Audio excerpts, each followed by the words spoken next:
ქართული ღვინის დღეს აღნიშნავენ საქართველოს ერთდროულად რამდენიმე ქალაქში, თბილისში ღვინის ეროვნული სააგენტოს ოფისში, სულ ცოტა ხნის წინ ქართული ღვინის ცენტრი გაიხსნა საზეიმოდ.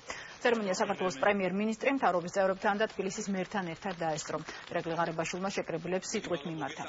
სოფო ვარდიაშვილია პირდაპირ ეთერში. სოფო, რაზე გაამახვილა ყურადღება პრემიერმა? საერთაშორისო ბაზარზე ქართული ღვინის ცნობადობის გაზრდაზე გაამახვილა პრემიერ-მინისტრმა გამოსვლისას ყურადღება და მან მისი თქმით ხელისუფლება მოახერხა რუსული ბაზრის დაბრუნება და ასევე მსოფლიოს სხვადასხვა ქვეყნის ბაზრებზე გატანილი ქართული ღვინის რაოდენობა მნიშვნელოვნად გაიზარდა.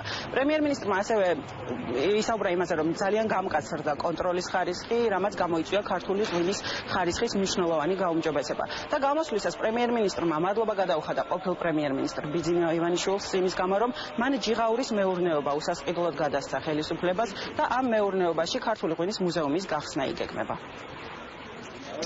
ჩვენი პრაგმატული პოლიტიკით შევძელით, რომ კვლავ გახსნილი რუსეთის ბაზარი ჩვენი მეღვინეებისთვის, ასევე სწორედ ჩვენი მთავრობის ძალისხმევის შედეგი არის ის, გაიზარდა ექსპორტი ისეთ ბაზრებზე, როგორიც არის ყაზახეთი 68%-ით, პოლონეთი 85%-ით, განსაკუთრებით მინდა აღნიშნო ჩინეთში ღვინის ექსპორტი გაიზარდა 7%-ით. ლატვიაში 50%, ესტონეთში 35%-ით, დიდ ბრიტანეთში 46%-ით, ხოლო იაპონიაში 110%-ით გაიზარდა ქართული ღვინის ექსპორტი. ეს მოხდა სულ რაღაც ბოლო 3 წლის განმავლობაში. ასევე მინდა გითხრათ, რომ ჩვენ გავამკაცრეთ და კიდევ ვამპირებთ, რომ კიდევ უფრო გავამკაცროთ ღვინის ხარისხის კონტროლი. ეს არის ერთ-ერთი ყველაზე აუცილებელი, რომ არ მოხდეს ღვინის ფალსიფიცირება. მე აქვე მინდა განსაკუთრებით აღნიშნო ბატონი ბიძინა ივანიშვილის დამსახურება. მოგესწრებათ, რომ სწორედ ბატონ ბიძინა ივანიშვილის ინიციატივით და მისი დაფინანსებით ჯიღაურაში დააფუძნა სანერგე მეურნეობა. ეს არის ულტრათანამედროვე მეურნეობა, სადაც რამდენიმე 10 მილიონი დოლარი არის ინვესტირებული. ეს მეურნეობა უსასყიდლოდ გადმოეცა აჩუკა ბატონმა ბიძინამ სახელმწიფოს. წელს ჩვენ გვაქვს 8015 რთველი. ეს გახავთ ყველაზე ძველი რთველი საქართველოში.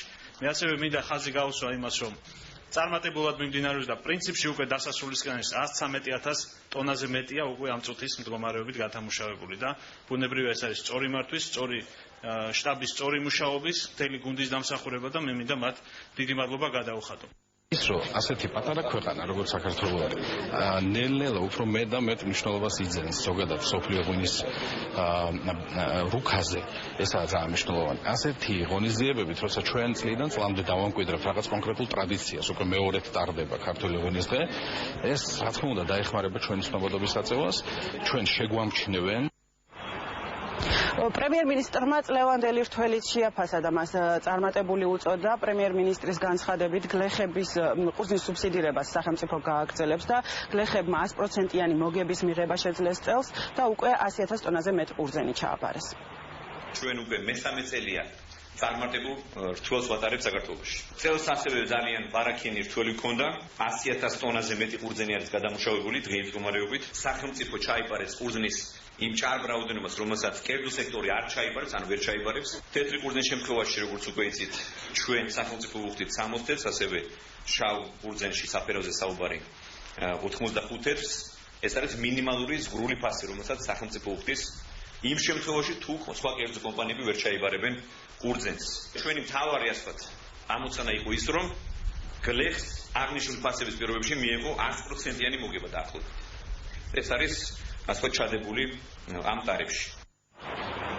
ღვინის ეროვნული ცენტრი ქართული ღვინის დღის ფარგლებში ღვინის ეროვნულ სააგენტოში გაიხსნა. ეს ღვინის ეროვნული ცენტრი მოიცავს სადეგუსტაციო დარბაზებს, ღვინის მცირე მუზეუმს, საკონფერენციო დარბაზებს და სხვა მრავალს. მადლობა სოფო.